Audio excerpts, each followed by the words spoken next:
All right, as we navigate this challenge together, we all have to make sure of one thing, and that is that we don't lose our liberty, right? We always got to make sure of that in all of this. Welcome back, 855-839-1210, our number, 855-839-1210. We can't allow liberty to be destroyed, our Constitution to be destroyed because of a virus. We have to keep each other safe. We also have to keep our Constitution safe, and that is very, very important. I want to welcome to the program a great friend of Freedom, a great friend of mine, a great friend of yours. You've heard him on several shows, including Mark Levin's show just the other day. Mark Meckler is the president and co-founder of the Convention of States Project. Hey, Mark, welcome back to Philadelphia. How have you been? Good morning. Good to be with you. And I wish I could actually be in Philadelphia. Unfortunately, we're all locked down, right? Yeah, you can't be anywhere. So this is about as – and if you were in Philadelphia, there's nothing you could do. So it would be kind of pointless. You know, you could walk around a little bit, but not really. So, you know, the phone is fine, I guess, for today. That's as good as we're going to get right now, that's for sure. Your birthday was March 10th, and then all of a sudden the world changed on like March 12th, huh? So happy late birthday. Yeah, look, the world changed. You said something really important, Rich, in your opening there. Is I think we need to be cautious and make sure we're not losing our liberty right now. And I fear we are, honestly. I think people need to be very cautious about just listening and doing everything the government tells us to do. And I'm not telling people not to be safe. I want to be really clear about this. I'm saying we should have an attitude of defiance and practice common sense compliance. Yeah, and you know, Mark, what I've been saying is that we, the people, are voluntarily agreeing to be in our homes. We're agreeing to this because we, the people, are in charge. I get tired of hearing these governors and mayors ordering us to do things and threatening us with fines and imprisonment. That's not how this is supposed to work, and I get really tired of them acting right now like they're our parents. Yeah, and I think it's actually very, very important that you're saying those things, Rich. And again, always with the caveat that we should practice common sense. I trust the American people to do that. When on the rare occasion when I've been out and about, that's what I see going on. It's not because of the threats.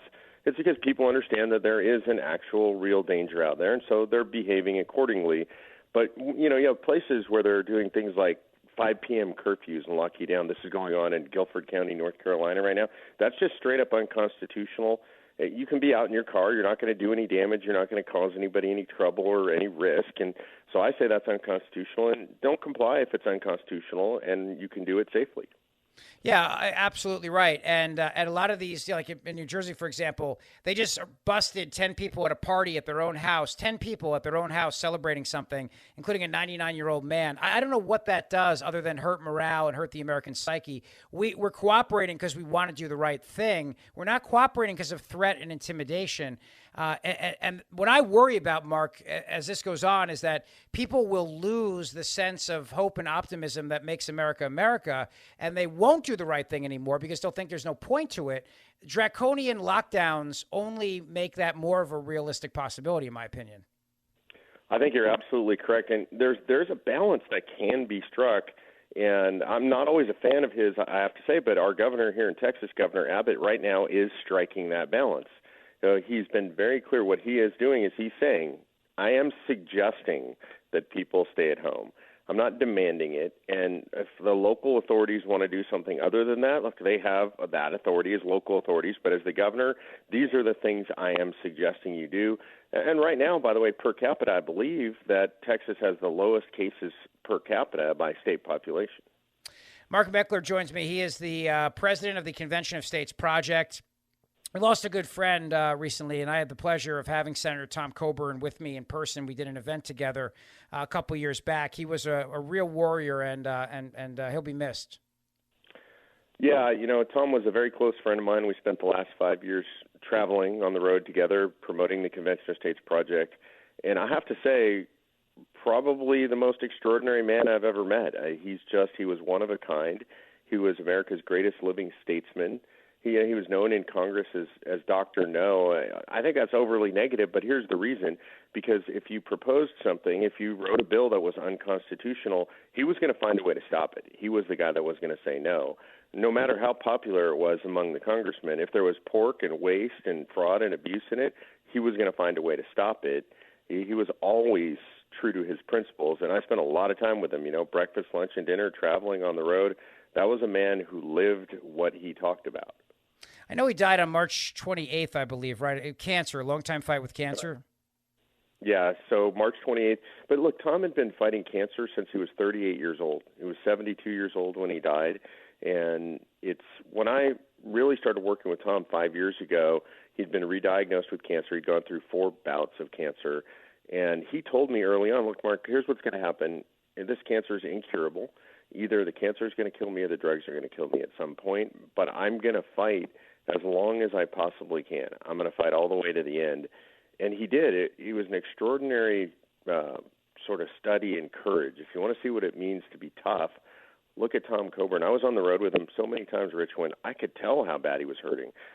In the end, the cancer was eating his bones. It had metastasized. He had lesions, bone cancer lesions on his femurs, could hardly walk, and he insisted on continuing to work. And I would try to get him to take time off. And it's not that he was a workaholic. It's that he thought he was doing something important. He wanted to use every moment on earth. And he would say to me, Mark, I could be miserable and in pain at home, or I could be out here doing something important. I'd rather be doing something important. Of course, the Convention of States Project, you've traveled the country. This is a very important thing. I've supported it early on. Tell us a little bit about it, if you would, Mark. Yeah, look, Tom left the United States Senate 2 years early because he said they could never fix the problems that ail the country in the Senate. And he had an obligation to his kids and his grandkids and all of his fellow countrymen to do something. D.C.'s out of control. We just passed a $2.2 trillion spending bill, the biggest in human history. And they're talking about doing another one. Oh, they are going to do another one. I have no doubt it's going to be between 2 and 4 trillion more. And Tom would have been appalled seeing all this. And we've been doing this forever. This is nothing new. I mean, this is the biggest one ever, but we've been doing crisis spending and deficit spending forever. We're 24 trillion in debt, it'll be 26 trillion. We're 140 trillion in debt in off-book liabilities. That means things that we've committed to that we haven't spent yet. And it's never going to end. These guys stay in Washington, D.C. for 20, 30, 40 years, and people don't like that. They're never going to limit their own terms. They won't balance the budget. They won't give the power back to the people that actually belongs to us. So we're going to have to take it. And the way we do that is using Article 5 of the Constitution, calling a convention of states, getting together as states, and rebalancing the power between the federal government and the states, taking away the power that they've usurped from us. And we have the right to do this without Congress's approval or the president or the courts. We can do it. It takes 34 states to call a convention. So far, 15 states have called for that convention. We would have got probably a bunch more this year, but all the state legislative sessions have closed down. And I want to remind people, this would not be an open convention where anybody could propose anything. There are 3 specific amendments that the Convention of States Project is proposing, and those are the only 3 that would be discussed during the convention, correct? Yeah, that's correct. So the only things that can be discussed are anything that would impose term limits on congressmen and, frankly, all federal officials, anything that would impose a balanced budget amendment or fiscal restrictions, stop them from spending like madmen, and anything that would impose what we call scope and jurisdiction restrictions on the federal government that would take power away from the federal government and return it to the states and the people. Those are the only things that can even be discussed in convention. And, Rich, it's important that people remember in a convention, the convention has exactly 0 power. All they can do is make suggestions to the states, and if the majority of states in a convention decide to suggest something, then it goes out to the states for ratification, and it takes 38 states to ratify anything that comes out of convention. Yeah. Mark, when this ends, I'd love for you to come to Philadelphia. Let's do an event together, and we'll have a toast to Tom, Dr. Tom Coburn, and we'll talk more about the Convention of States Project, because I want to make sure we keep going on this. I don't want to let the momentum stop, okay?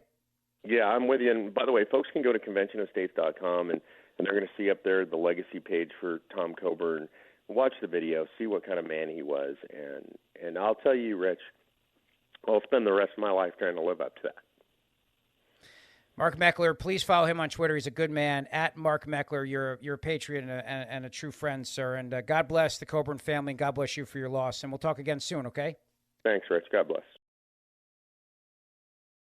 Go to conventionofstates.com, press the button, sign the petition. More importantly, get 10 of your friends to do the same. When you sign the petition, then that sends a letter to your state legislator. You go on the list in their district as a supporter. We deliver those lists to the state legislators. It means something to them.